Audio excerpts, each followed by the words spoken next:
fuera. Lehentzatio.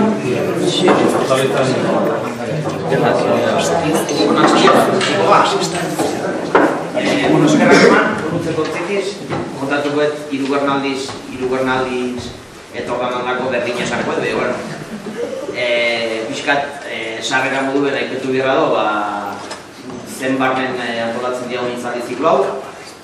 Gogatu etxarri 2012 lanien nahidan momentutik bi gertaera kontuten hartzen juela, aldeatetik etxarriko sorrera 1512 eta bigarna gertaera bezala Nafarroko konkista dela 5 urte gertatu zana.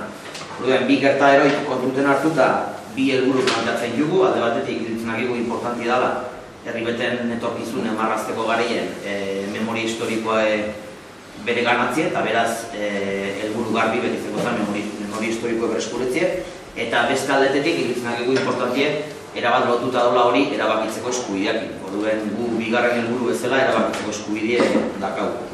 Hitzaldi ziklo hau argidon bezala lotuta do erabat memoria historikoakin, konkretuki 1512 eta Nafarroko konkistan inguruen lotutako hitzaldi zikloak da.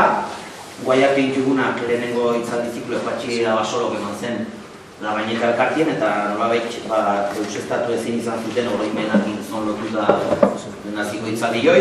Bigarna, Zanzanastien udaberri elkartien Joseba Sironek eman zena konkistaren aurrekariak nolabait eta hirugarna eta hitzaldi hontako azkena Gauzur horrenek emanko hau 1512-2012 oroimen historikoa eta ez da bai. Hemen da Gauzloren, ustez 76 etapaian jaiotako semia. Orduti, denodakik bezala, Amai Nazionalien aitutako kidera, Begareien Amai Nazionala auziperatuta izan duzanien espetxeratu izan duzana. Orduz geroztik, idazle lanetan aituana bizkar, historian inguen eta horraituana, eta egun independentistak sareko kide bezala daiena lanien ez. Duen beste hiper, bera imaten dotitze, eta aurrea. Eskerrik asko, dortzegatik hasiko gara. Mikorik esan bezala, hemen hitzaldi mandire dagoeneko, eta zentzurik bi hitzaldi horietan aipatutako gauza errepikatzea, eta beraz saiatuko naiz ez egiten, saiatuko naiz diotzen, ni ez naiz egon, ez da esan duten beste, eta ni alegin bat egiten dut ez errepikatzeko, gerta daiteke gauza batzuk errepikatzea, ezta. Beraiek hitz egin dute, aipatu dituzten bai, alde batetik konkistaren aurrekariak, konkistaren aurretik zer gertatu zen, eta hori importantea da, esplikatzen duelako nondik norakoak, eta besteak beste argi uzten duelako konkista etzen momentu batean igarotako zerbait, batzuete kontatu nahi izan duten bezala, baizik eta aurretik Espainiarrek edarki prestatu zuten zerbait aspaldi zutelako Nafarroa hartzeko asmo hori, ezta. Aurrekariak beraz aipatuta daude, eta konkista bera, esatzen dut ere, konkistaren gakoak zer gertatu zen, zenbat urtetan gertatu ziren gauzak, protagonistak eta hori dena kontatuta dagoela eta suposatzen dut, eta beraz ez dut errepikatuko. Nik beste gai konkistaren ingurua, baina beste ikuspegi bati helduko diot, eta da oroitzapen edo oroimen historikoarena, eta hau da, ez hainbeste gertatu ziren gauzak, baizik eta gertatu ziren gauzak nola kontatu diren, eta nola interpretatu diren, nola kontatu diguten, eta nola hartu beharko genuken, ez? Eta horren inguruan, bi gai uztartu nahi ditut, alde batetik 1512ko konkistaren inguruko errelatoa, edo horren inguruko oroitzapen historikoa, eta bigarrenik gaur egun, 21. mendean, 2012an zehazki Euskal Herrian eta kasu honetan bereziki Nafarroan dagoen eztabaida politikoa bi gai horiek uztartuta daudelako, ezta? Eta gainera nik uste dut eta baitaren Nafarroa bizirik ekimenean uste dugu gaur egungo eztabaida eta konkistaren inguruko eztabaida uztartu behar dira. Azken finean guk ez diogulako begirada bat ematen historia gertatu ziren gauzetan gelditzeko, hori interesatzen zaigu, baina 21. mendeko seme-alabak gara eta gure egoeran, gure garaietan bizi gara eta gure garaietako galdera erantzun behar ditugu, ez 16. mendeko galderak, ez da. Gaur egun eztabaida interesgarria dago, nik uste dut pizten ari dela desente, konkistaren inguruko eztabaida, eta gainera eztabaida hori maila ezberdinetan ematen ari dela, ezta? Duela urte batzuk, Jaime Ignacio del Burgo, ezagutzen duzue, uste dut ez dela azaldu aurkeztu behar, ezta? Jaime Ignacio del Burgo, idatzi zuen liburu bat, El ocaso de los falsarios deitzen zena. El ocaso de los falsarios oso tituloan kasi Jaime Ignacio del Burgoren filosofia politika eta espainolismoaren filosofia politika labur bilduta zegoen. Zen, berak ez zuen hautatu, hobek esan da, berak hautatu zuen titulua, izenburua, kopiatuta zegoen, berak esaten zuen, zen, disimul horikan, ez da. Víctor Pradera izeneko fascista handi batek idatzitako liburu batek. Víctor Pradera oraingoz kaleak eta eskolak eta horrelako gauzak ditu Iruñan, baina fascista bat izan zen, 36ko estatu kolpearen antolatzaile bat. Da, falangistak eta militarrak karlistekin kontaktutan eta harremanatan jarri zituen gizonak, pensa ezagun ze pertsonaia, ezta? Guztiz implikatuta, 36ko estatu kolpean, baina frankismoari atea ireki zizkion horietako bat, baina ez zuen gozatu bere lanaren proiektua anarkistek Donostian afusilatu zutelako. Donostian zegoen estatu kolpea hartatu zenean, eta hartu eta afusilatu zuten. Gizon horrek, aspaldi, 20. mendearen hasieran, lehenbiziko hamarkadetan egon zen Amaiurko gazteluaren inguruko polemika handi bat. Orain, uste dugu edo iruditzen zaigu orain asko hitz egiten dugula konkistari buruz, eta igual batzu iruditzen zaie gauza berezi samarra dela konkistaren inguruko eztabaida egungo egoera politikoa eta egungo eztabaidekin lotzea, horixe bera egiten zuten 1920 urte horietan, ezta? Eta eztabaida horietan egon zelako proposamen bat, Nafarroan monumentuen batzorde izeneko talde bat zegoen, eta horiek aztertu zuten proposamen bat Amaiurko gazteluaren defendatzaileei monumentu bat egiteko. Eta eztabaida horretan, batzuk eta bestiek posizio hartu zuten, eta kasi guztien kontra agertu zen tipo hau, Víctor Pradera esanaz Nafarroari traizioa egin ziotela Amaiurko defendatzaileak. Horiek zirela Nafarroaren defendatzaileak, Nafarroaren defentsa Espainia zen, Espainia defenditzea zen, eta horiek frantsesak ziren, frantsesen aldekoak Nafarroa. Eta polemika horretan bakarrik gelditu zen Víctor Pradera eta idatzi zuen liburu bat, Fernando el Católico y los falsarios de la historia, titulopean, ezta? Eta esan bezala, Espainiaren defensa hutsa, Amaiurko defendatzaileak traidore eta oso gaizki uzten zituen gizona, horrek idea hori guztiak momentu ezberdinetan azaldu zituen, baina egin zuten olako kasino, olako zentro bat espainol izenekoa inauguratu zuten Iruñan, eta han egin zuen oso diskurso garai hartan oso famosoa egin zena, por Dios, por Navarra y por España. Eta doan horrelako diskursotan agertzen ziren ideia horiek biltzen zituen Fernando el Católico y los falsarios de la historia liburu hartan. Justu, Jaime Ignacio del Burgo hartu zuen gizon horrek idatzitako tituloa beren interpretazioa egiteko, ezta? Hau da, horregatik esaten nuen espainolismoa eta bereziki del Burgoren profilia oso ongi laburtuta dagoela, zintzenean, esaiazu zuaitzaren azpian jartzen zaren eta esango izu nolakoa zaren, ezta? Fascisten adarren azpian bere aterpea bilatzen duna, berak hautatu du izena, ezta? Ez da gure gaia gaurkoa ez da, baina Jaime Ignacio del Burgo eta beste batzuen historia ezagututa ez genuen liburu horiek behar jakiteko nondik nora iritsi diren, ezta? Baina kasu honetan importantea da. Del Burgo duela urte batzuk aterazun liburu horretan esaten zuelako esaldi bat nahiko esanguratsua, ezta? Berak esaten zuen, jakin badakigu 2012 urteo hurbiltzen den heinean, berriz ere historiaren falsarioak agertuko direla ez dakiz zer esateko, eta konkista salatzeko eta ez dakiz zer, hori aurreratzen zuen berak, ezta? Eta arrazoia zeuka, Jaime Ignacio del Burgo, ez termino horietan, klaro, baintzik eta egia delako, eta ikusten ari gara 2012 urtea iritsi dela, eta konkistaren inguruko eztabaida asko piztu da, oso eztabaida handia dago. Eta gainera, eztabaida horretan denak sartu dira. Egia esan, denak sartu dira.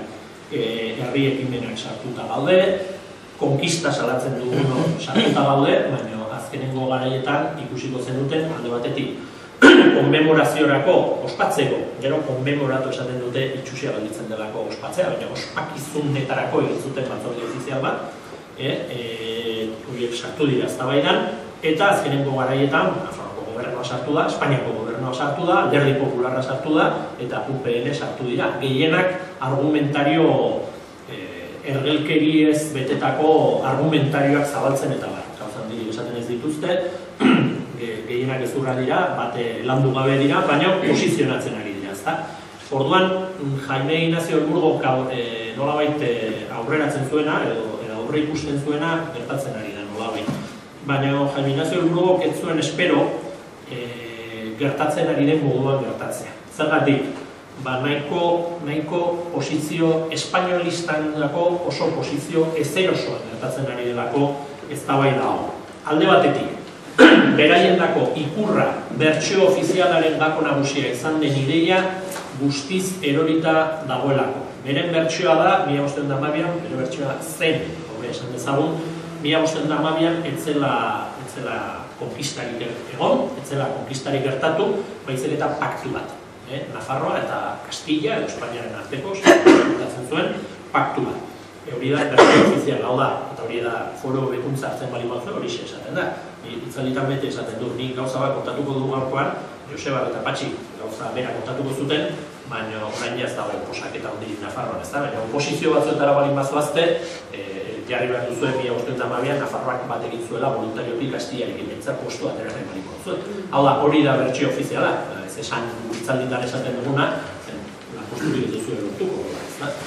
Baina hori da oraingoz ere bertsio ofiziala, ez da. Baina eztabaidan gaur egun, hitzaldietan, mahainguru batean, ez historiadore, historiaren ikerketan edo historiaren inguruko hausnarketan 2 minutu terdi baino gehiago eman ditu inor, ez da usartzen konkistaren ideia errefusatzen edo baztertzen. Ez dira usartzen. Hau da, dokumentuak, datuak, liburuak, azkenen urtetan argitu diren gauza guztiek, izan dira erabaki horrak. Hortan, argi dago eztabaida historiografia, esan ezagun historiaren inguruko irakurketan, ez dago eztabaida argi dago konkista izan zela, hori inork ezin du besterik esan. Eta hori importantea da, zen duela urte batzuk, adibidez, Elburgo liburura idatzi zuenean, ez zegoen termino horretan.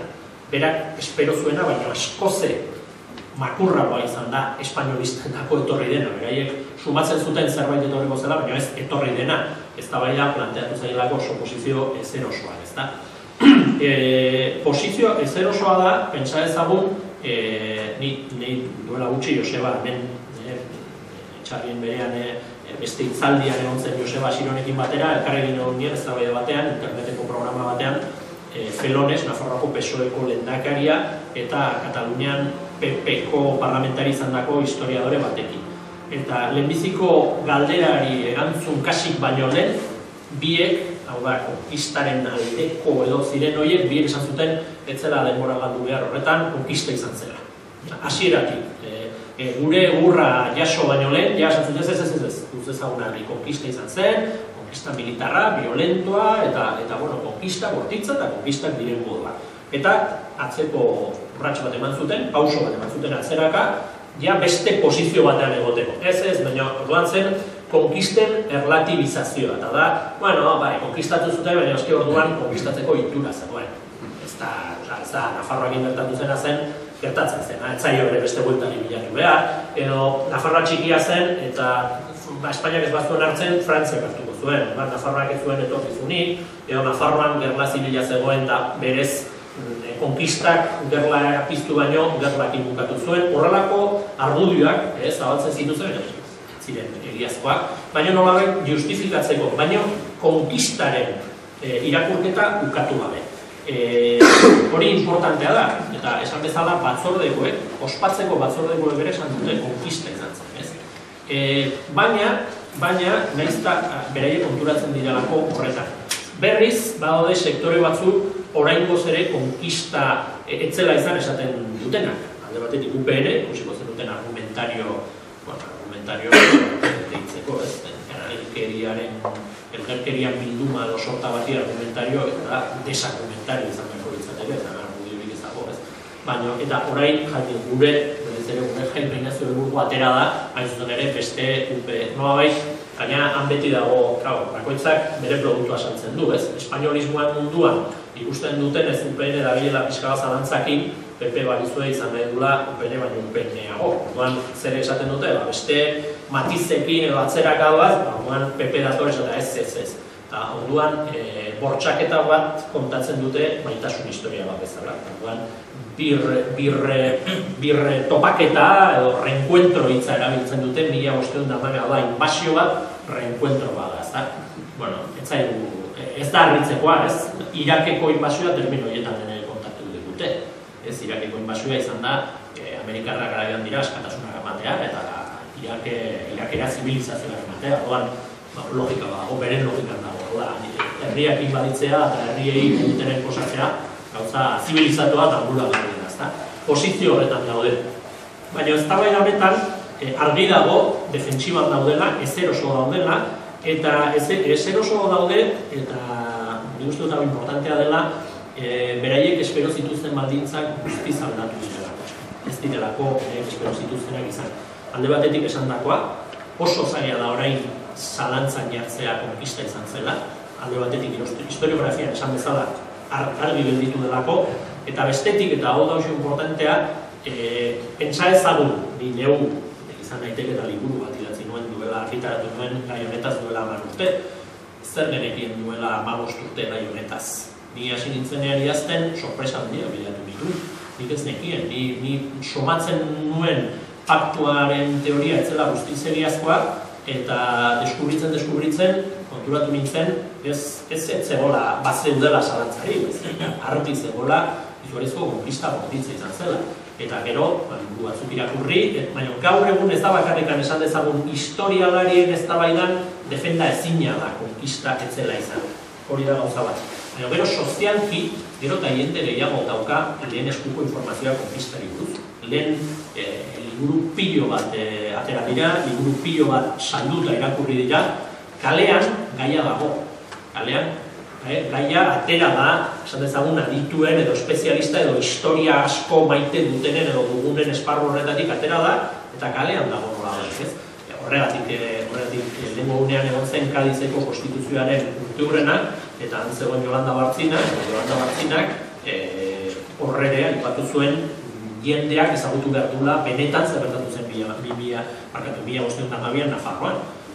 Gaia beraiek, hau da, UPNek, PPek eta sentitzen dute gaiari heltzeko beharra. Beraiek konturatzen direlako gai horren inguruan badagoela eskara bat, badagoela horrelako arreta bat. Hori importantea da. Alde batetik historiografikoki argi dago gaia, eta bestetik jendartean dago. Eta gero beraiek arazo batekin ez zuten kontatzen. Eta arazo horrek izan ditu, edo hobe esan da, bi arazokin, ezta? Eta bi arazo horiek nahiko eragin handia dute gaur egungo eztabaidan eta gai hau nola iritsi den eta gai hau nola planteatzen den aztertzen. Lehenbizikoa da krisialdi ekonomikoa. Krisialdi ekonomikoak alde batetik beren planak bertan bera utzi ditu. Eta bestetik eztabaidari beste dimentsio bat eman diote. Bere planak zergaitik izorratu ditu, bertan bera utzi ditu, beraiek egin zutelako diseinu bat. Beren mentalidadea zen, konkista bat ospatzea astakeria bada. Ez da gu konkistaren alde izan, hori ezin da gauza handirik egin konkistaren inguruan. Posizio eztabaidan, esan dugu faktua dela, baina hori oso zaila da definitzea, hori ja espero zuten. Gero uste zuten, baina zaila gertatu zen, baina hori ja espero zuten. Orduan, ze bide hartu zuten? Dirua gastatzea. Erroma tarren ogi eta zirkoa. Esan zuten, eztabaida politiko handi bat egin beharrean, hau da, gaiaren inguruan gure bertsioa egin beharrean, ospatuko dugu. Jendeak konbidatuko dugu debalde ospatzera, jaialdiak, kriston festak egingo ditugu, jendea torriko da, eta jendeak ospatuko du. Jakin gabe ez ospatzen duen, baina debalde denez ospatuko du. Orduan zen, dirua banatu, dirua eman, dirua zabaldu, eta horrekin egiten da ospakizun bat artifiziala, jende gehiena jakin gabe zer den, baina festa, eta oroitzapen eta gogo kolektiboan gelditzen da zerbait ospatzen ari zanela. Ez hitzaldiak eta eztabaidak eta jendean informazio ematen. jendeari informazioa ematen balin badiozu, pizten duzu eztabaida, eta eztabaida ez zaude eroso zure postura defendatzina delako. Zer egiten duzu? Ez ebitatzen duzu. Saiesten duzu eztabaida, festa bat egiten 2012aren inguruan. Eta hori zen taktibat eta bestea, norbait bururatu zitzaion beste genialidade bat, ezta? Eta zen Navas de Tolosako urteurrenari ere kriston garrantzia ematen. Orduan, konkistaren defentsa, gauza itxusia balin bada, orain 21. mendean defendatzea kristauen batasuna musulmanen kontra, norbaite pentsatuko zuen oso ideia modernoa eta demokratikoa eta ez da zer da. En fin, erretratatzen duena da espainolismo karka bat, rekonkista, Pelayo, errege katolikoek eta mundu horretan instalatuta dagoena, ezta? Eta hori gure jendartean, konkista zaila balin bada saltzea, Navas de Tolosakoa saltzea, makurrago besteak beste, Navas de Tolosako batailaren inguruan sortutako mitoa ere erori denean. Navas de Tolosan teorian, Nafarrek kriston protagonismoa izan zuten musulmanen kontra, eta orduan hor lortu zituzten kateak, eta Nafarroako eskudoa hortik omen dator. Gezurra da, alde batetik frogatuta dalako aspaldi Nafarrek zutela batere protagonismorik izan bataila horretan, ziren eta ez zuten gauzan dirik eta kateak ez dira Nafarroako eskuduan agertzen diren. Zen berez Nafarroako eskuduan gero jarriz duzen kateak, baina aurretik, hau da, bataila baino lehen bazegoen Nafarroako eskutua, eta ez dira, egiten ikusten da, orgoian zuen anagrama horretan edo hor agertzen diren bestelako formak dira. Gero, katea jarriz duzen, baina hau da, Navas de Tolosako bataila baino lehen zegoen. Beraz, baldin bat zegoen lehenago, ezin zen sortu orduen, lehenago bat zegoen. Orduan, beste asmakizun bat, ezta? Baina, esan bezala, beraiek esaten, bueno, gauza horietan oso ezeroso gaude, baina diruarekin tapatuko dugu. Eta hori zen, lehenbiziko iesbidea. Genialidade bat, orain zei bitxidera, ez dute dirurik. Alde batean ez dute dirurik, ez da horako dirurik, eta bestetik oso gaiz ikusita gomoritzateke gaur egun gogoran horako ze bat egitea horren inguruan. Ez inork ez duke onartuko, ez da, orduan ez erosoago. Eta gainera, horri Miguelito Sanzek ederki esplikatzen zuen beste argudioa erori zaie. Eta da, Miguel Sanzek esaten zuen, horrelako batzorde ofizialen horrelako bere estiloan, horrelako ze batean beste batzuk gaitu ziren, historia, historiografia, konzeptu historikoak, errealitatea, eta Miguelito bere estiloan esan zuen, konkistatuko gintuzten, ala ez, bateraki, ez da? Baina ez zuen, ze ongi bizi izan garen Espainiar bezala, ez da? Eta, karo, hori orain esatea pixka bat komplikatua bada. Termino ekonomikotan, Greziaren egoerara iristeko moduan kasi gaudenean, eta ikusten dugunean krisialdiak eta Espainian burbuja inmobiliaria eta astakeria guzti horiek ondoratzeko arriskoan jarri gaituztela, hau da, Espainiarekiko menpekotasun ekonomikoa, beti menpekotasuna izanik, gaur egun arruinatzen gaitun zerbait badela, eta hori sozialki gerotare dago perzibitzen da. Ez da bakarrikan menpekotasun horren kontrako perzibitzen dugun zerbait, ja beste batzuk perzibitzen ere, zera poltsiko kontua dira.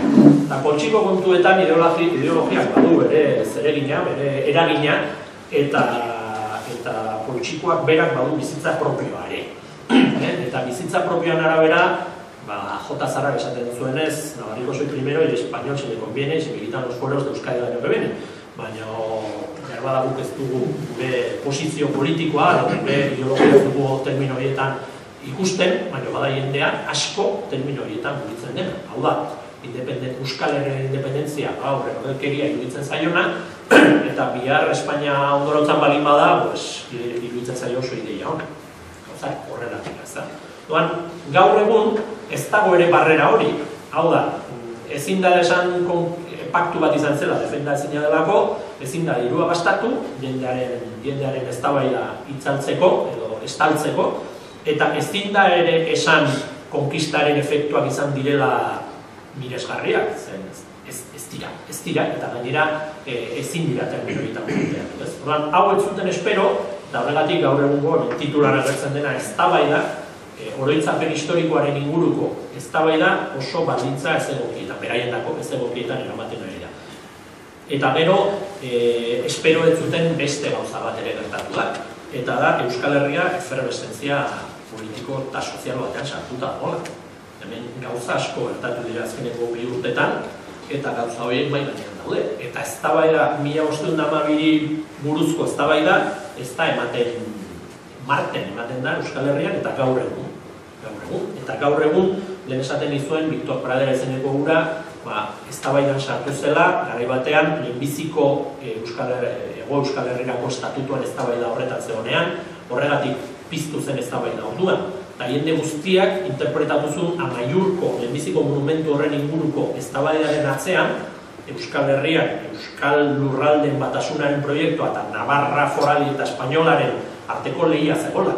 Duela, kasik egun urte hitz egiten ari gara. Orain ere lehia politiko batean kokatzen da. Eta efervescentzia sozial eta politiko bat dago, jendeak politikaz hitz egiten dolako, independentziaren buruz hitz egiten ari delako, erabakitzeko ahalmenaz hitz egiten delako, lehengunean foru horikuntzaren urte hurrenaz ere hitz egin zen parlamentuan eta kalean hitz egiten ari da. Orduan, badago eztabaida bat. Orduan, beraiek urduri daude. Eztabaida hau ez zaila interesatzen.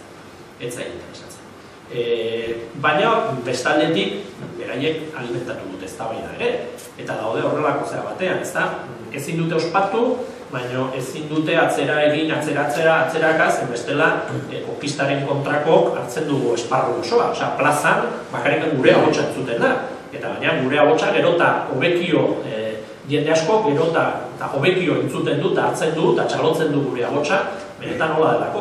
Beraiek daude horrelako dilema batean, ez?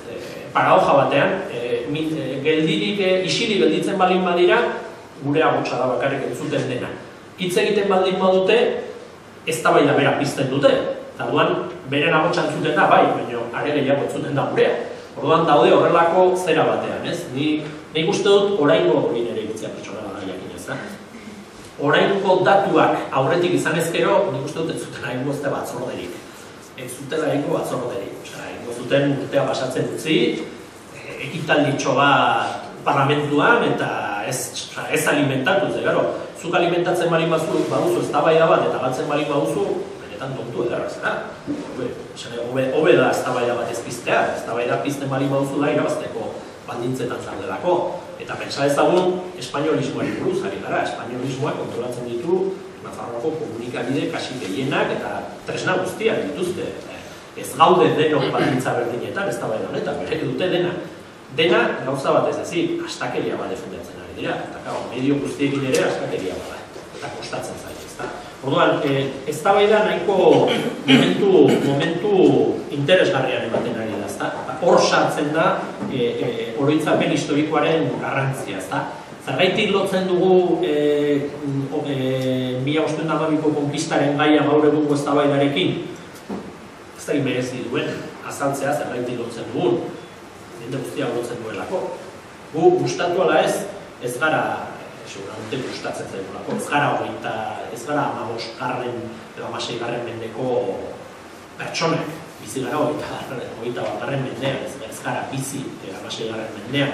16garren mendeko mentalidadea urrun gelditzen zaigu. Ez genuke ulertuko, jarriko ba lizkigute 16garren mendeko batzuk hemen gure aurrean, hasteko hitz egiten zuten euskera, zionik ez genuke ulertuko, dute pasatu direlako, eta beren mentalidadea ez genuke ulertuko.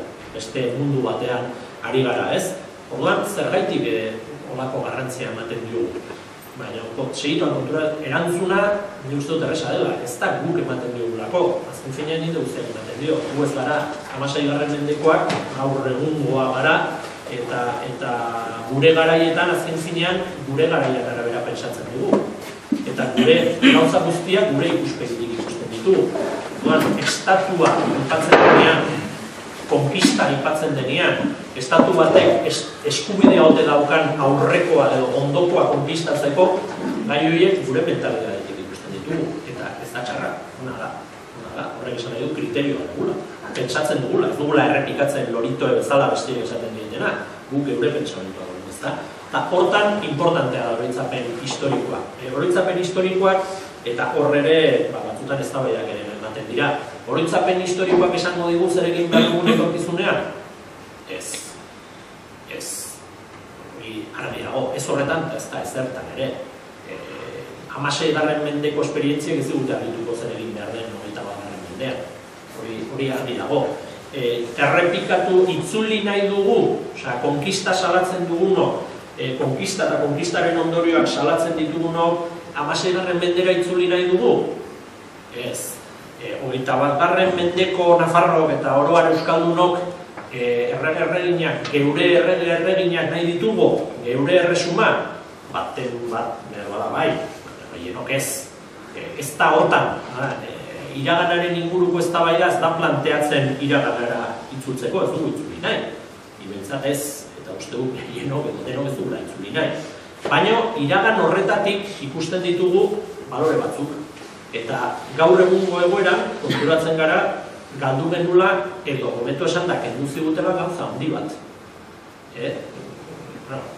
Edo bi, asko gehiago badira, baina laburbiltzeko bi, bat, soberania. Gu gaur egun, beti jartzen dut adibide berdina. Denok dugu, edo izan behar dugu legalki, gure poltsikotan Espainiako nortasun txartel bat. Zergaiti dugu hori, 1512an Espainiarrak sartu zirelako Nafarroan. Eta geroztik ez direlako joan. Horregatik dugu, gaur egun gure egoera 1512ko konkistak markatuta dago. Gaur egun ez dugu estaturik horregatik. Eta gaur egun gara estaturik gabeko nazioa. Eta ez gara estaturik gabeko nazioa inoiz ez dugulako izan. Ez, eskubide berdina izango genuke. Nazio guztiek dute estatua izateko eskubidea demokratikoki hogare batzen badute. Horretarako ez da historiara jo behar, esplikazio edo argudioen bile. Ez da garrezkoa. Baina gure kasuan gertatzen da izan genula, eta indarraz egin zigute. Eta hori, jakitea oso importantea. Eta azken finean hori gabe gelditu ginen. Eta estatua beharko genuke, orain, edo behintzat soberania. Soberania da, momentu batean zuk erabakitzea. Igual Euskaldun gehienok ez dugu estatu independente bat izan nahi. Igual ez dugu nahi, bateraki, ez da baiatzen denean, ikusiko dugu, zer nahi dugun. Baina zein da afera, ezin dugula erabaki. Bertsio ofizialak esaten du, 1512an pakto bat sinatu genula Espainiarrekin. Non dago paktu hori, Zaguñun. Eta Zaguñun paperean, etzen inoiz sinatu, gezurra da, konkista izan zen. Baina gaina, non dago paktuaren errealitatea. Pakto batean, parte batek, hausten bali badu paktuan, baina buruarekin nahi duen egiten du. Hori da, Eskozia. Eskozian bai, Eskozian pakto bat egon zen. Eskozian paktatu zuten, eta orain, Eskoziak esan du, ja ez dut paktua mantendu nahi, nire aldetik joan nahi du. Gero ikusiko gu zer gertatzen den, baina Britania handiak esan du, zer gustatzen, baina zure eskubidea da, zer esango dugu, paktu bi parten arteko paktua da, parte batek ez badu mantendu nahi, Espainiarrak posizio horretan daude? Ez.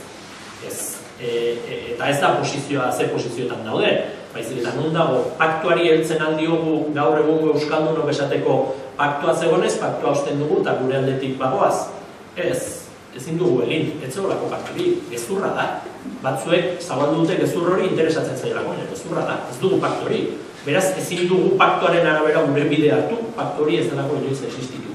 Ez da, gure harremana Espainiarrekin, Frantziarekin, gerora gauza bera gertatu dut. Ari gara, 1512ko konkistaz, baina 1500 urtean beste konkista bat egon zen, eta beste konkista batzuk egon ziren, gaur egun Ipar Euskal Herria dena Frantziaren menpero zen beste konkisten arabera, ere bai, ez kasu guztietan berdinak, bai.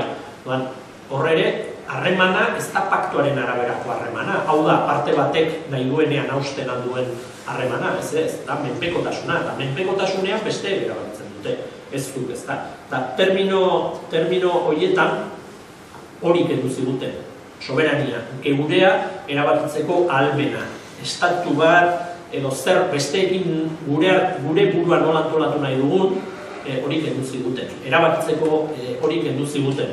Eta horrekin batera kendu ziguten beste gauza bada gure lurraldetasuna, zatituta daude. Nafarroa eta Nafarroa garaia zatituta daude. Euskal Herria zatituta dago bi estatuetan, gaur egun gainera Espainiar estatuan menpe bi komunitate autonomotan. Horien denak konkisten ondorioak dira, horien denak konkistatzaile kendu ziguten zerbait da. Eta kendu ziguten beste gauza bat, horrekin ja ukatzenean naiz, da oroitzapen historikoa. Gertatutakoaren oroitzapena kendu ziguten eta jarri ziguten beste oroitzapen bat. Mendeetan beste zerbait kontatu dute. Eta errelato hori, paktuaren errelatoa, gainera gero sortu zen operazio politiko baten baitan. Errelatoan erreparatzen balin badiogu konkistaren garaian gertatutakoari, orduan inori ez zitzaion bururatu konkista estaltzea paktuarekin. Inor. Espainiarren aldetik idatzi zen lehenbiziko liburua, Historia de la Conquista, Kronika de la Conquista del Reino de Navarra ditzen zen. Etzen disiburu hori. Fernando Katoliko bere eskutitzetan esaten zuen. Agindu du Nafarroako erresuma konkistatzea. Nafarroako erreginak esaten zuten konkistatu digute Nafarroako erresuma. Frantzia, Austriako embajadorek esaten zuten Espainia konkistatu du Nafarroako eskubide, Nafarroako erresuma. Denek aldekoek, kontrakoek eta neutralak zirenek denek gertatutakoari, batzuk esan bezala, alde zeuden beste batzuk kontra, beste batzuk berdin zitzaien, urrun gelditzen zitzaien. Baina denek definitu zuten berdin. Denek izen bera jarri zioten, konkista. Orduan, nondik etorri da paktuaren esplikazio hori edo errelatu hori. Eta hori, bitxia bada ere, eta horrek argitzen digu oroitzapen historikoa zein importantea den, hori bertatik sortu zen. Hori ez zuten konkistatzaileek sortu. Hori hemendik asmatu zen.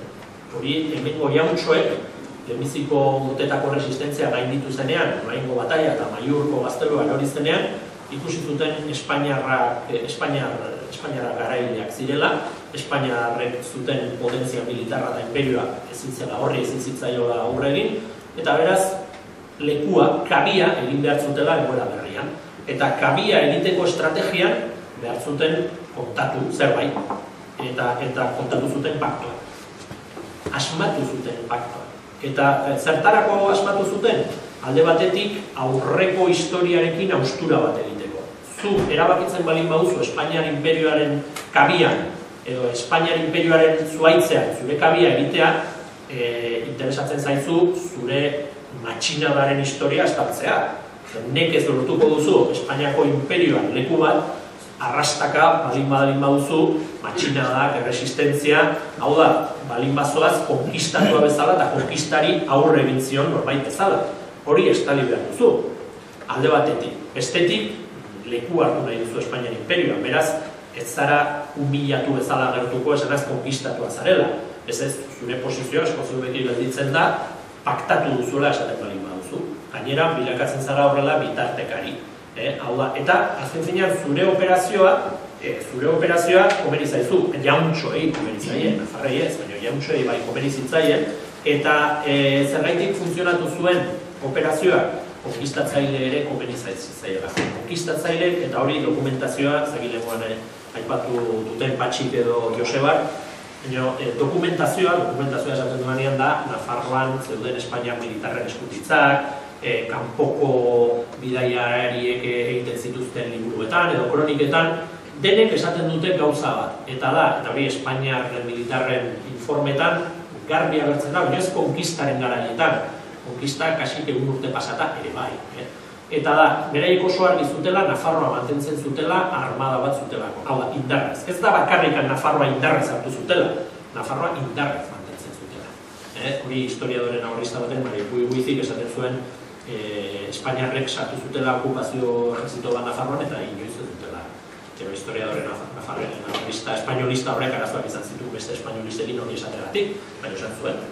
Okupazio ejerzitoa sartu zuten, eta hori da besteak beste, 5 urte hauek gogorak hartzen diguten beste gauza bat. Eta da, indarrez sartu zen okupazio ejerzito hori ez dela joan, orain ere badago, 5 urte pasatan hemen daude. Ez dira inoiz joan.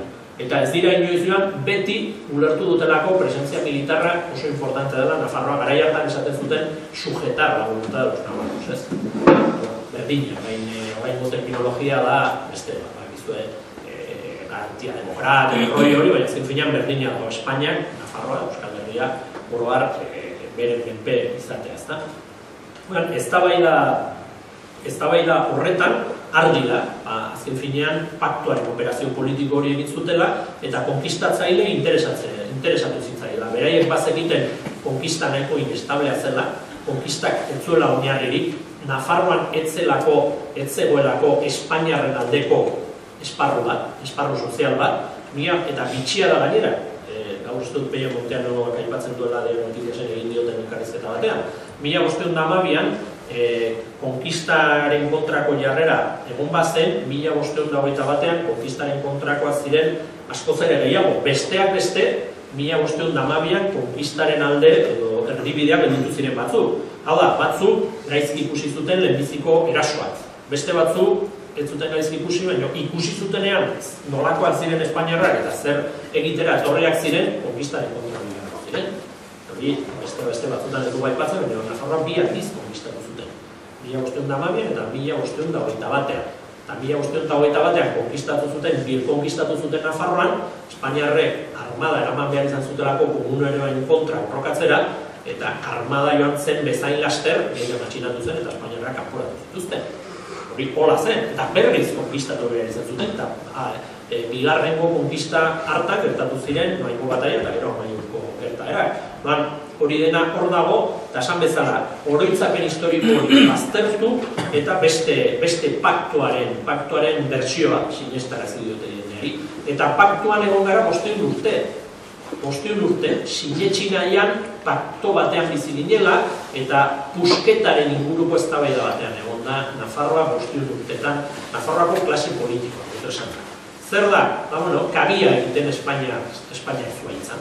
Eta kabia egiteko eta kabia handia izan zedin, Espainia zuaitz horretan, justifikazio handiak, eta garai batean, eta foruak.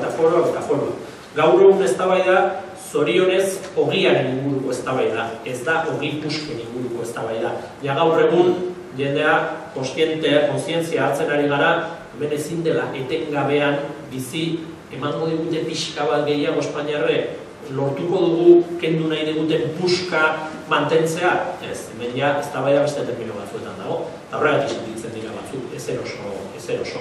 Orain, konkistaren inguruko horitzapenari esker, bestea beste, planteatzen ari gara ogiaren inguruko eztabaida, ez, ja kontua ez da ogi puskan nolakoak diren, zenbat ematen dizkiazu, ogia nahi du, eski, ogi osoa kendutzen dira.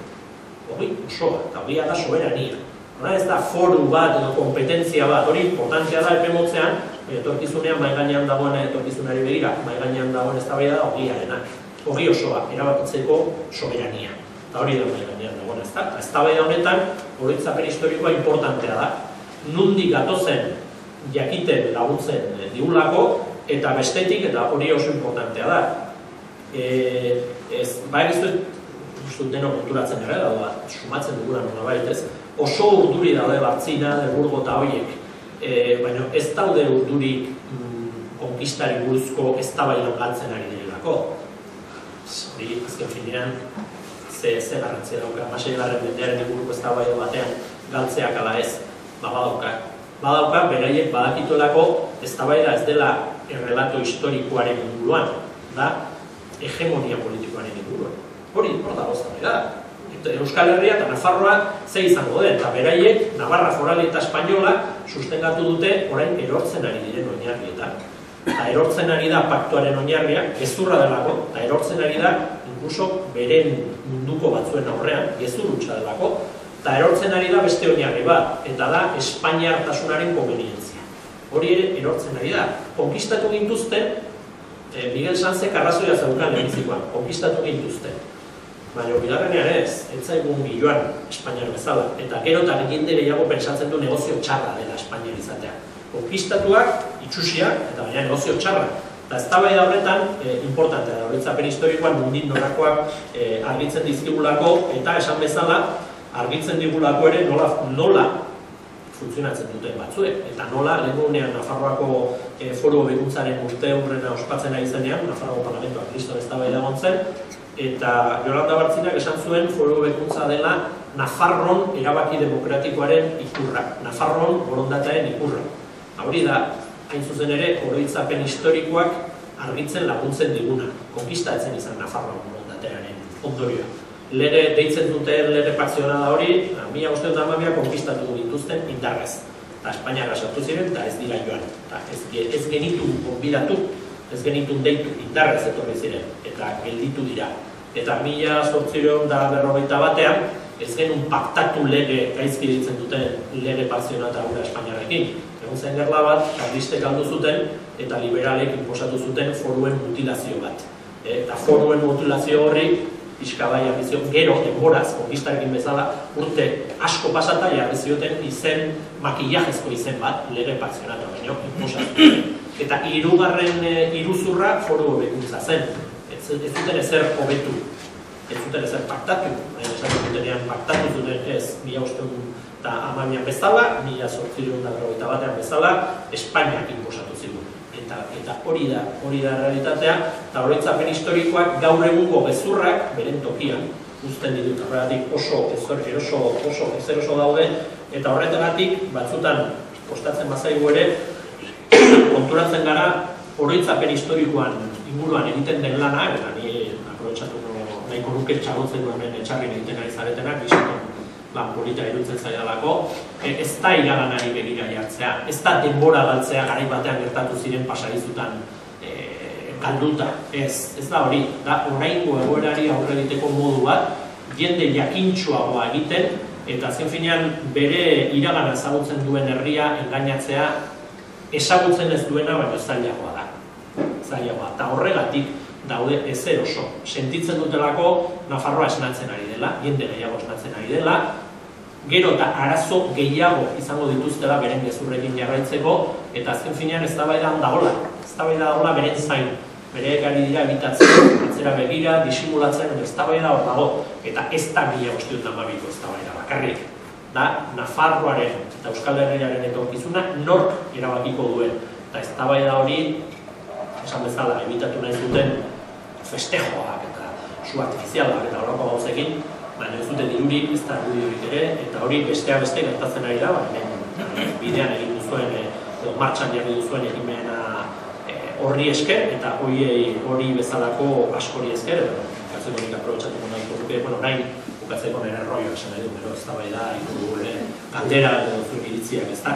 Horroituz, Nafarroa bizirik egimena gauza batzu prestatuta ditula, beste ekainaren 16an, hemendik hasten naiz diratekin, larun batakin, Iruñean egingo den ekitaldi nagusiarekin, eta denok ara behintzat data gorde, eta egiteko urteak eskatzen duela izugarrizko hori 16a da, jaterri gari nahi. Dute zer esan, ez diat kamixatu. Barkatu, beste aberre gure egin da, libre guzarete, apiriaren 8an, eta beste hauza batzuk egongo dira, beste Euskal Herriko erdigunean zerbait egiteko aukera dago, eta urte osoko dinamika izanen da, eta denon parte hartzea oso nire aldetik eskerrik asko, eta nire zure galdera osatuko da beste txarta batea.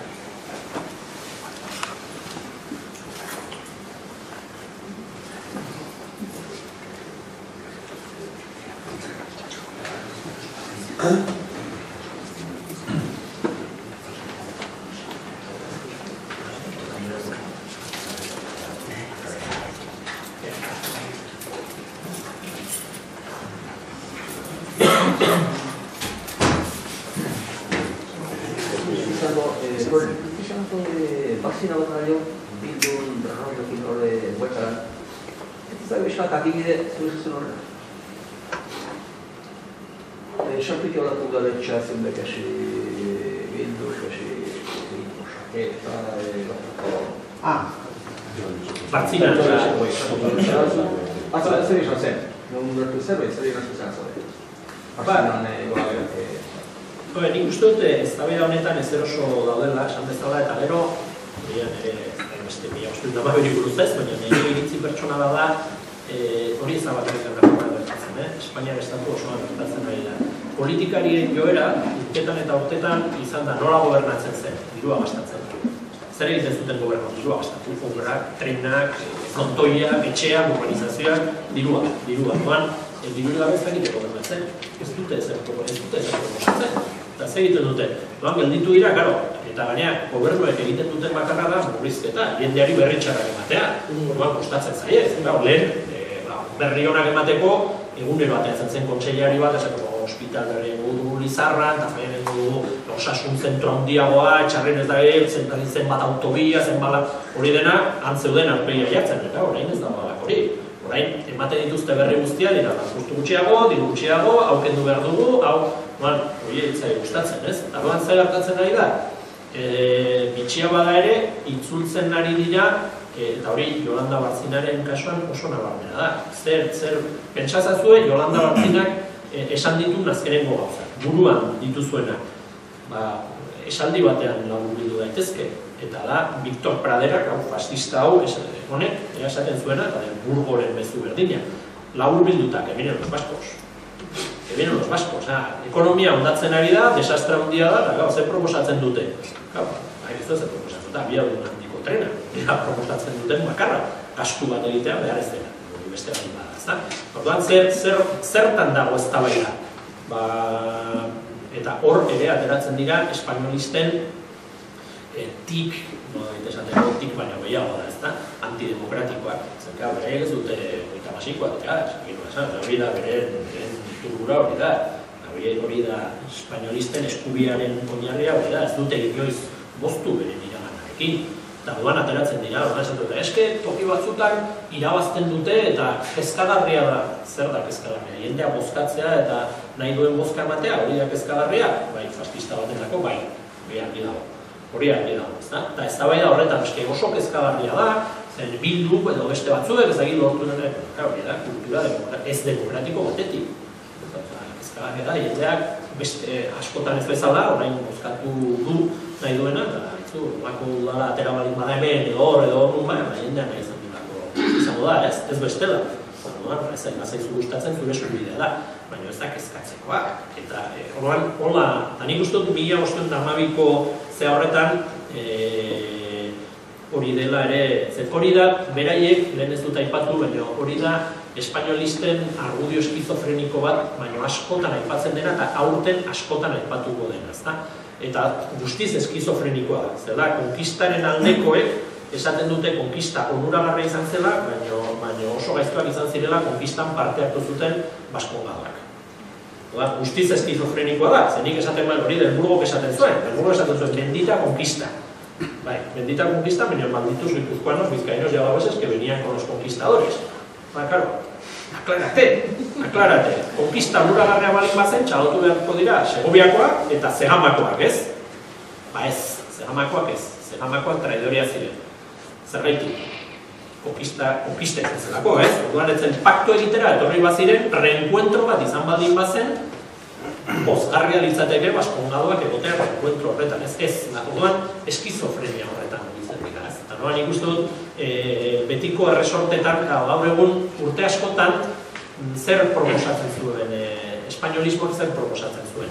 Bienestar, konsumo. Etzen hainbeste eztabaida politiko bat, ez, konsumo, hau gidabil, eta orain jendeak ez ditu galdera hondirik egingo, ez du kolokan jarriko sistema nola funtzionatzen dela. Dirua banatzen da, konsumitzen da, eta jende askoren kezka ez da hainbeste estatus politikoa demokratikoa dela da ez, baizik eta oporretara dirua ote du da.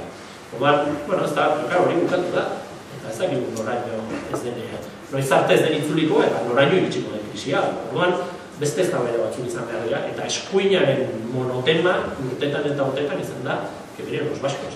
Ikustu dut, zuk esaten zuna, baina horrengoan ere esaten zuten, benetako historia konta ezatela, esan dezatela Espainiarekin batera Gipuzkoa, Bizkaitarrak eta Arabarra zetozela, egia da, eta horrez jartzen du kolokan. Zer dira, oraingo Zegamakoek badute barkamena eskatzeko beharra dola 5 urte hangoek egiten zuten horrek zalantzan jartzen aldu hitz egiten ari garen guztia. Benetan hori da, uholde honi aurre egiteko duten argudia hori da. Euskaldun batzuk ere bazirela, baskonda batzuk bazeudela inbaditza ez, oso pobrea da, ez da. Pobrea da, bine funtzionatzen du, kasu. Bire munduan funtzionatzen du, pobrea da, bire munduan, nik uste dut, esan bezala, eta nik uste dut asko hitz egingo dela horretaz, asko. Beraiek lehen esan bezala, alimentatzen dut eztabaida eta zute alimentatu nahi, baina ezin dira ditu.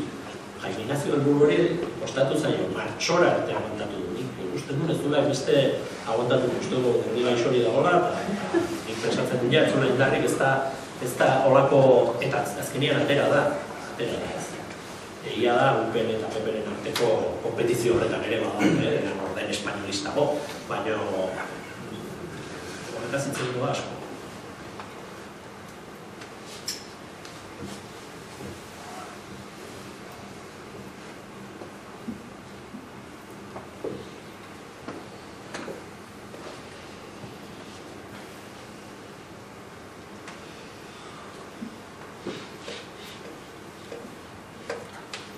Koren, historiara pixka bat bultzatuta, ez mitifikatzeko gehiagere 1512ko gertaeratoriek, orain txertan komentatu duzuna, Zegamarrak, Ataundarrak etortzen zirela, konkistatzera jauntxoek behartuta, etortzen ziren, ez, herrixea eta berak nahi zuelako, ez gutxiago eta hori da aldatzen dela gaur egungo okerrekin, ez? Eta gero bai, gogoratu, bertako jauntxoak edo Nafarrokoak batzutan gaztelaren alde edo Nafarroaren alde egiten zutela. Hori Bianako printzearekin ere ikusi zen, ez da? Beamondarrak, Bianako printzea babesten zuten, eta berriz Agramondarrak joan, ez? Gaztelako, Aragoiko edo erregea. Eta berriz gero konkistakoan alderantziz. Horren, interesak besterik ez zirela izaten, jauntxoen interesak. Jauntxo biendako personak ziren animaliak edo gauzak ezela, jabegoa besterik ez. Eta gero ere, esaten duen hori ez mitifikatzeko 1512koa osongi izan duzulen, horrek ez digula inolako eskubiderik ematen, gero nahi duguna izateko ez etorkizunean. Nahi badugu izango gara edo bestela, ez dugu horrelakorik behar. Gogoratu bai, erregetzak eta estatu monarkikoak eta sortu zirela, batez ere Nafarrokoa 8. mendean, 9. mendean. Ordura arte ere Euskal Herriaren eremuan, bazirela ere Euskal Herritarrak, eta gero ere, konkistaren ondoren ere, izan direla eta hemen gaudela, ez? Hori pixka bat azpimarratzea. Baina, oso, nik beti jantzen dut, bi gauza esaten ditu normalean, ez? Beste hitz egiten dut, dena ere, gauza dituz esan gabe. Bat da, Esloveniaren kasua. Eslovenia da Balkanetako herri bat, orain estatua dena, Balkanetako gerlak, Bosnian eta Gerlandia ontzen, Kroazian ere bai, baina independentzia garrikatu zuen lehenbiziko estatua izan zen Eslovenian. Ontziren tarte batzu, baina gerla horrek ez zuen iraun, eta Eslovenian lortu zuen independentzia. Eslovenia ez zen inoiz estatua izan aurretik lehenbiziko aldiz izan zen, duela, 30 urte, gutxiago da. Eta gaur egun estatua da, eta baina ekonomikoki ez dago gaizki. Gauden Europanetan ez dago gaizki. Nik datu hori aipatzen dut alde batetik oroitzeko batzuta esaten, eske Eslovenia zen estatu izan aurretik, eta Esloveniarrek estatu bat egiteko harin bazuten, ze eskubidea dauka inor, esateko eskezuek etzen duten izan, eta gainera, kaso hori aipatzen dut, agerian uzteko argudio, kontra-argudio horren naulezia, ezta? Zen, zuk esaten bali mauzu, ez, estatu izateko eskubidea daukate bakarrik aurretik estatu izan direnek. Orduan, inork ez du eskubiderik, denak izan dira lehenbiziko aldizko ezpat, ez? Ez dira, betitik, ez datoz betitik, noiz baita egin ziren lehenbiziko aldiz. Orduan, denak sortu ziren ilegitimo. Teoria horri egiten badiogun kaso, beraz, ez da teoria bat, erdelkeria bat. Baina, nik uste dut, batzutan progresoaren mitifikatzen da, eta iruditzen zaigu 21. mendean, 16. mendekoa, baina listoagoak, politagoak, sanoagoak, eta ez da gizet dena garela, ja berez, 5 mende pasatu direlako. Ez da hola, baina egia esan, 5 mende hauetan gauza batzuk hobetu dira, eta mentalidadeari dagokionez, orain, esan dezakegu, gaur egungo euskaldunok gauza gutxi erabakitzen alditugula, baina konparatzen balin bagara 16. mendeko baserritarrekin edo nekazarekin esate baterako, horiek ez zuten ez erabakitzen, horiek gerletan, jauntxoa, eta jauntxoak esaten zuen horien alde, eta beren zerbitzaria horren alde egiten zuten. Ez zuten batzarreik egiten jauntxoak esateko zen, horren alde egiten hola zen. Jakiteko jendeak zer reakzio izan zuen konkistaren aurrean, ezin du begiratu ea zenbat manifestazio konbokatu ziren Iruña konkistaren kontra. Ezin da hola interpretatu. Zer interpretatzen dugu jendearen reakzioa, zenbat joaten ziren matxinadetara, ze oztopoak aurkitzen zituzten Espainiarrek, nola perzibitzen zuten Espainiarrek jendearen reakzioa. Datu horiek ditugu, datu horiek oso argiak dira. Espainiarrek konbentzituta zeuden, konburatuta zeudela, eta indar pixka bat gutxiago gelditzen ziren bakoitzean, Nafarrek botako zituztela indarrez. Hori da, eta hori esan bezala errepikatuan. Badakigu, baina ulertu behar da, azken finean, garai hartan adibidez zergaitik etorri ziren Gipuzkoak, Arabarrak eta Bizkaitarrak Nafarroaren konkistara. Hasteko, Espainiar, kasorretan gaztelaren erregeren benpekoak zirelako, baina segitzen balin badugu historiaren aria, ikusiko dugu Nafarrak konkistaren ondotik ere Frantziaren kontra eta Ipar Euskal Herriaren kontrako base Nafarren kontra zeudela ja konkista pasata 40 urtetara. eta Espainiar bezala zeuden, Espainiarren menpe bizi eta Espainiartasun horren esparruan mugitu. Eta horrek ze esan nahi du? Ez du ez esan nahi. Nik uste dut 1912koa ezagutzea ongi dago, baina nik uste dut antsiedade baten arriskua baztertu behar dugula inolako zalan eta konplejori gabe. Guk ez dugu ezer frogatu behar Nafarroako konkistari buruz, gaur egungo erabakitzeko eskubidea edo soberania edo estatu propioa izateko eskubidea argumentatzeko. Ez da, segundo bat ere galdu behar, eske frogatzen ez badugu 1912koa konkista izan zela, igual dugu eskubide berdina. Eskubidea dugu herri bat garelako, nazioa garelako, eta jendeak erabaki nahi duelako. Punto. Ez da historiara jo behar, ez da minuto bat ere galdu behar, legitimazio bila, legitimazio osoa dugulako, beste ezer gabe. Zergaitik, komien artean galtzen dugu denbora, eske izan genuen, kendu ziguten, eta gainera, kendu digute horren oroitzamena, eta hori berreskuratu behar dugu gurea delako, komeni zaigulako, baina ez dugu behar, gure eskubidea ez da oinarritzen, guk ez dugu, gaur egun euskaldunok, ez du erabaki nahi dugu, baina ez gara batean errege eta erreginak zeudelako, berdin da, lehen esan bezala, Esloveniarrek zer dute dugu, baina eskubide gutxiago, eta bihar, ez dakit, gaur egun Murtzia dena, garatzen bali nazio bezala, eta bihar, 21. mendean Murtziarrek nazioa osatuta estatua egin nahi bali badute, nork esan dezala, baina, nork esango die, ezetz, erresuma bat ez dutelako izan erdiar bat. Hori, erdelkeria, ez dira, ustetan ez dira, beste zea batean, baina horrek esan nahi du ere, altxor kolektibo bat dela, gure historia, gure ibilbide historikoa eta berreskuratu behar dugu, defenditu behar dugu, gure historia gurea da. Kendu digute eta gaineak gezurraz beteta kontatu digute, ez, gurea da eta gu kontatuko dugu, nahi dugun eta baino kontatu. Ez dugu gezurrez bete behar politago egiteko. Hori Jose Azurmendi idatzi zuen eta oso polita da esaldia. Euskaldunok ez dugu iragan hobe bat. Behar dugu da, etorkizun hobe bat. Ez egiten dugu gure iragana txukuntzen eta ederrago bilakatzen. Berdintza, pasatako urak ez ditu errotak mugiarazten. Hori hola da. Gertatzen dena da, horitzapen historikoak kontzientziak pizten dituela. Eta hori oso importantea da, subjetibidadea pizten duelako, bultzatzen duelako. Jendea mugiarazten duelako, eta hori oso importantea da. Ez da, ni importan, uste dut, horregatik, eztabaida honetan zein da arriskua, pero anekdota, parregarri dira, ez? Que si la Casa Real de Navarra, que si el secretario de la Casa Real de Navarra, gure erreginak eztabaidatu daiteke bestea bezain gaiztoak eta lapurrak ote ziren. Norbaitek hartzen balin badu eta esaten du ni erregea naiz, lapurra da, seguro. Nola lortu du erresuma, nola lortu ditu ondariak, nork egin du bere jauregia. Berak egin du, kontratatu du jendea, erregin guztia dira antzekoak. Egia da, gero matizak eta bakoitzak nahi duzuna. Baina, dut, eta hori importantea da, gaur egun historia, horitzapen historikoa aipatzen denean, ez gara bukatu erreginei omenaldiak egiten eta horako gauzak. Nik uste dut, elkartasuna handia nibetza sentitzen dut erreginekin edo mariskalekin edo jauntxoekin baino, are gehiago hurbilago betza sentitzen naiz, gara hartako jende sumea, konkista sufritu behar izan zuna, beti jauntxo batzuek eta besteen menpekotasuna sufritu behar izan zuen.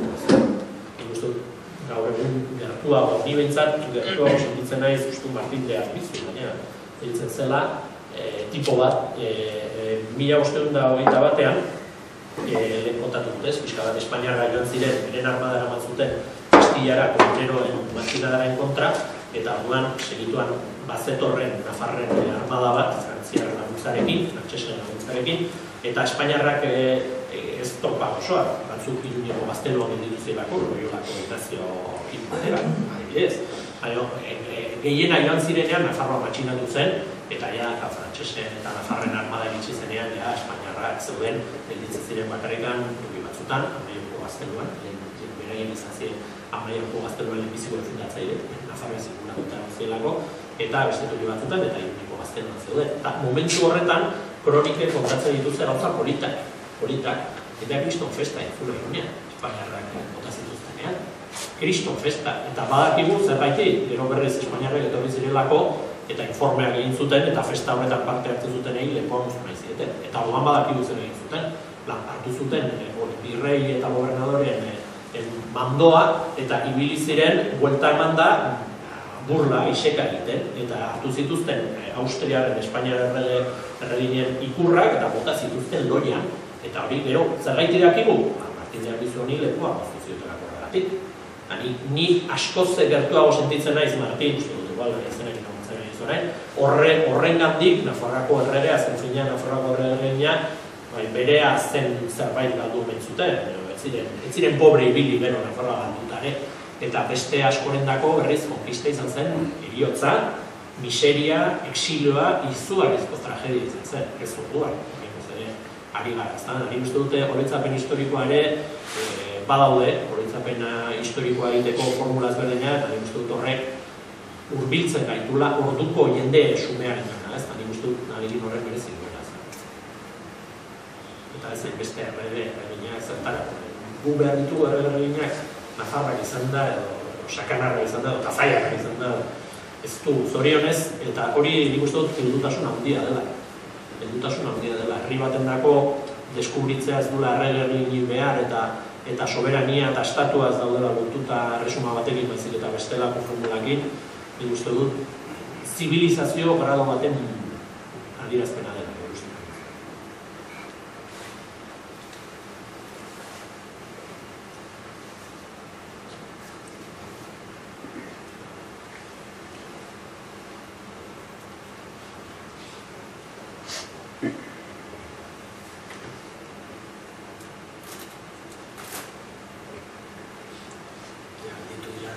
Galdetu berreko guzti galdetuta da, dena klaro, ez?